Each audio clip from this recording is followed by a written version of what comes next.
सभी भक्तों को श्री राधे राधे। दोस्तों, आप सभी का स्वागत है आपके अपने चैनल आर के भक्ति मार्ग में, जहां मिलते हैं व्रत और त्योहारों की सही जानकारी और ऐसी भक्ति कथाएं जो आपके दिल को छू जाए। तो दोस्तों, आज का वीडियो बहुत ही विशेष होने वाला है। दोस्तों, इस विशेष वीडियो में हम आपको सुनाएंगे आषाढ़ मास की कृष्ण पक्ष की चतुर्थी यानी सकट चौथ, जिसे बड़ी चौथ भी कहा जाता है, की पावन व्रत कथा।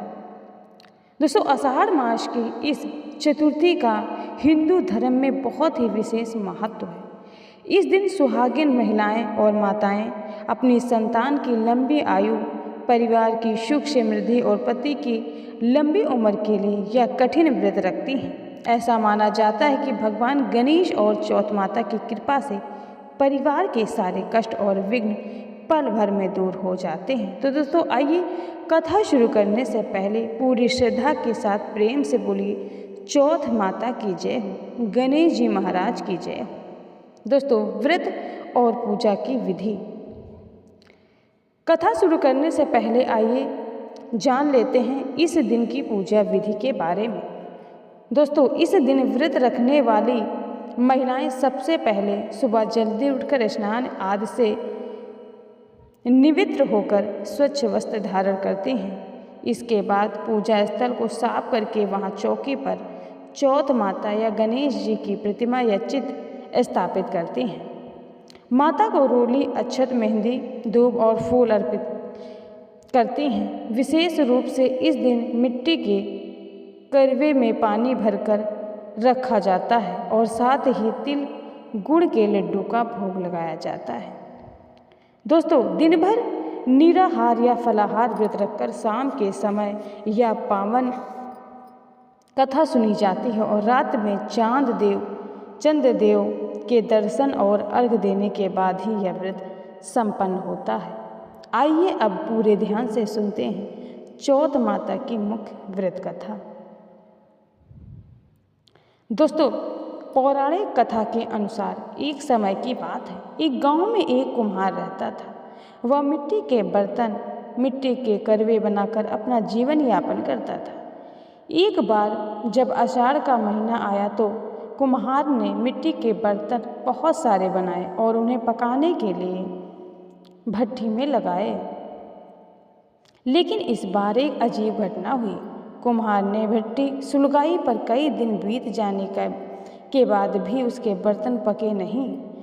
भट्ठी ठंडी ही नहीं हो रही थी और बर्तन कच्चे रह गए। कुम्हार इस बात से बहुत चिंतित हो गया। उसने कई प्रयास किए पर हर बार मिट्टी के बर्तन कच्चे ही निकलते। परेशान होकर कुम्हार उस गांव के राजा के पास गया और अपनी समस्या बताई। राजा ने अपने मंत्रियों और पंडितों को बुलाया और उसका उपाय पूछा।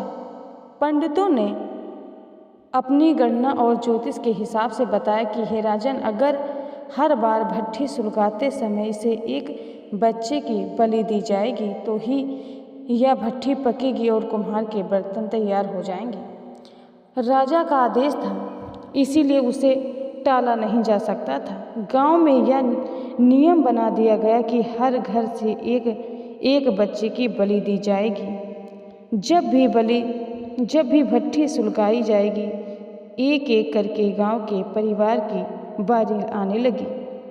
एक दिन एक बुढ़िया माई की बारी आई, जिसका एक ही बेटा था और वह उसके जीवन का इकलौता सहारा था।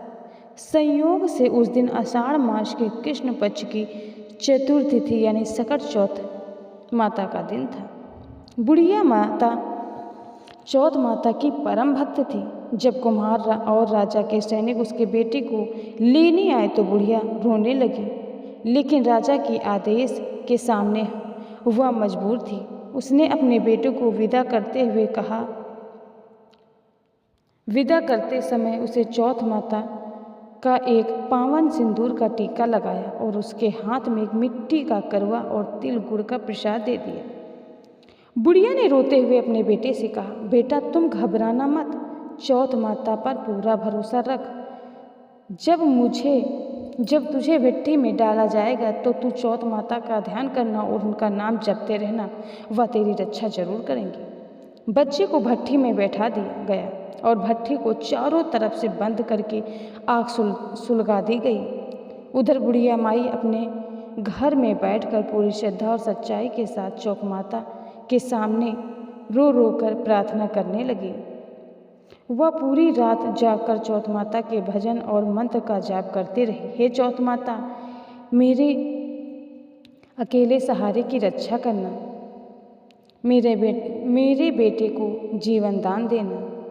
अगली सुबह जब कुम्हार अपनी भट्ठी खोलने आया तो वहाँ एक नज़ारा देखकर उसके होश उड़ गए। जो भट्ठी आग से धधक रही थी वह भट्ठी ठंडी हो चुकी थी और सबसे हैरानी की बात यह थी कि सारे मिट्टी के बर्तन बिल्कुल पककर लाल और मजबूत हो चुके थे। लेकिन सबसे बड़ा चमत्कार तो अभी देखना बाकी था।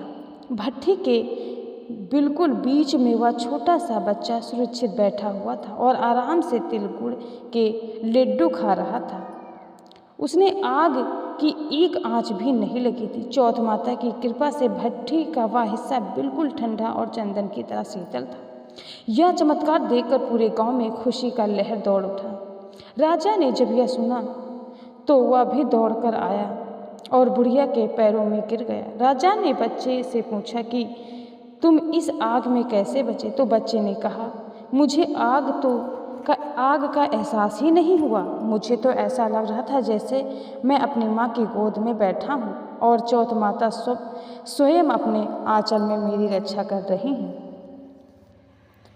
राजा ने उस दिन से पूरे राज्य में घोषणा कर दी कि हर आषाढ़ मास की चतुर्थी को सभी महिलाएं चौथ माता का व्रत पूरी निष्ठा से करेंगी।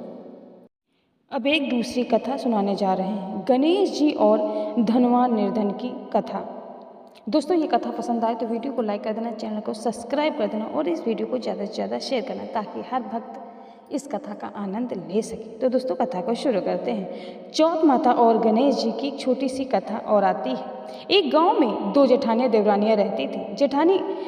जेठानी अमीर थी और देवरानी बेहद निर्धन यानी गरीब थी। देवरानी चौथ माता और गणेश जी की परम भक्त थी और वह हर चतुर्थी को व्रत रखती थी। अमीर जेठानी हमेशा उसकी गरीबी का मजाक उड़ाया करती थी। एक बार चतुर्थी के दिन गरीब देवरानी के घर में खाने को कुछ नहीं था। उसने पड़ोसी से थोड़ा सा अनाज मांगा और गणेश जी को भोग लगाकर स्वयं उपवास रखा।